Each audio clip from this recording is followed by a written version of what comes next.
Okay, welcome back, patrons. Sorry it's been so long, just been so busy.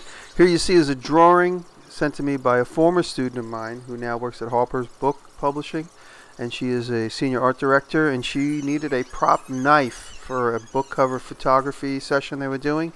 And so here I just have some blackened steel and 2" by 1/8, I think, and this is just a prop knife. The sort of luxury of this is that it doesn't have to be super sharp. I don't have to shave with it, which is very stressful. And I'm just using my just typical stand-up bandsaw. It's just a pipe cutting bandsaw. I have it on a stand, and you see how I cut this curve. This one was a little too tight for that blade, so I just nibble it away. Just nibble it. It doesn't matter. That little scrap is just scrap. You might think, oh, I'm going to save that scrap for something. Just throw it away. It doesn't matter. And here I am using my Beaumont belt grinder. It's 2x72 belt grinder, and it was about $1,500. They make them to order. I bought it from Beaumont Grinding in Ohio. I learned about them from watching YouTube. And I'm putting a bevel on this knife, and it's a little stressful for me. I'm not very good at creating bevels. Every time I learn something new, and I like filing. I really enjoy it. There's something therapeutic about it. I just put on a podcast and go to work, and I could really land that bevel where I want it. So for me, perfectly getting that bevel perfect is really filing, and it's still not perfect. I mean, I wish I did a better job, but each time I try and learn a little bit more from the previous time. And now I'm just wet sanding that blade, and I'm using WD-40 and a sanding block. And it's always nice to wet sand with a little bit of oil, not just water or soapy water. And now I'm making the hilt. I think that's what it's called. I'm never really good with my definitions of things. And wanted to make it have a pocket in it for the blade, so I just make 2 of them, and then I cut out a little pocket for the blade. I'm just using some typical bandsaw techniques. Brass cuts just as cleanly as a hardwood. Actually better because there's no grain in it. And here I just need to see where that's going to live. And then I go back and I try and put in a little pocket. You'll see I just kind of drew it with a Sharpie there. And I just got to remove the material. That's all. A lot of creating is just adding and taking away material. So if you put some basic mental thought on it and just say, oh, I just got to remove that material. That's all it is. I'm not doing anything special. I'm just removing material. There it is. I'm just removing material. That's all. I'm a surgeon for this little piece of brass, removing material. You'll notice how I'm using the teeth of the bandsaw as a file. And here I'm just using a file, a real file, just to smooth out that last filing I did with the teeth of the bandsaw. That technique with the teeth of the bandsaw works really good. You just got to be careful. You don't want to dig in where you don't want to. Super light passes. And now I am just sanding and getting my 2 surfaces to kiss nicely, because they didn't kiss. After cutting them, there was some tension in the brass. And after cutting out that pocket, it both puckered up, so I had to sand them to get them to kiss nice and cleanly. This is just a Bernzomatic torch and just some electrical solder.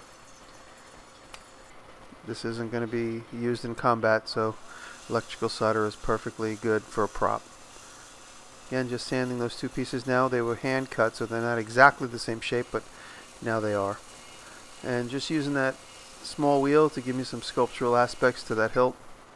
Is it called a hilt? How many times have you shot a piece across the room using your buffing wheel and then just turn the lights out and go home? I know I have a few times. So to avoid that, I stuck it on a piece of wood. Just gives me more control. And then again, if you're buffing that knife blade, how many times would you have slipped off and jammed that blade into the mandrel on the wheel? So I just use a piece of wood. Helps me control my buffing better. And here we are. That slides right down on there. Is that called a hilt? Just drilling it, and then I think I'm using, I think that is silicone bronze TIG rod. I think that's what that is, yeah. And it might not be the same exact color, but you know what? I'll let the knife nerds argue over that. When I sand it, you see 2 little very faint circles. And then I'm just getting them till those circles kiss away. And I go back to the buffing. And that knife, even though it wasn't Oop, I blew apart my rouge there. Even though that knife wasn't meant to be sharp, it did get super sharp. Sharp enough to damage my hand if I was trying to hold the blade. So you notice I put tape over it. It was never going to get hardened or anything. This is just some leather cord, and I practiced with some rope on a big piece of wood to kind of come up with a pattern. And I had this idea with this little flattened cord to twist it, but it needed a base coat first. So this leather wrap is just a base coat. And I'm using crazy glue to keep it in place, and the crazy glue does stain it, but that is okay because I'm going to stain the whole handle black anyway. So here you see what I'm doing. I'm just giving it a flap and a twist, a flap and a twist, a flap and a twist, and that gives me that sort of old school woven leather edge there look. And I just finish it off with some crazy glue or CA glue, and it's not going to get used, so it's not really a proper finish. If this was a real handle, that would probably need to be thought through more carefully. And just using some black dye.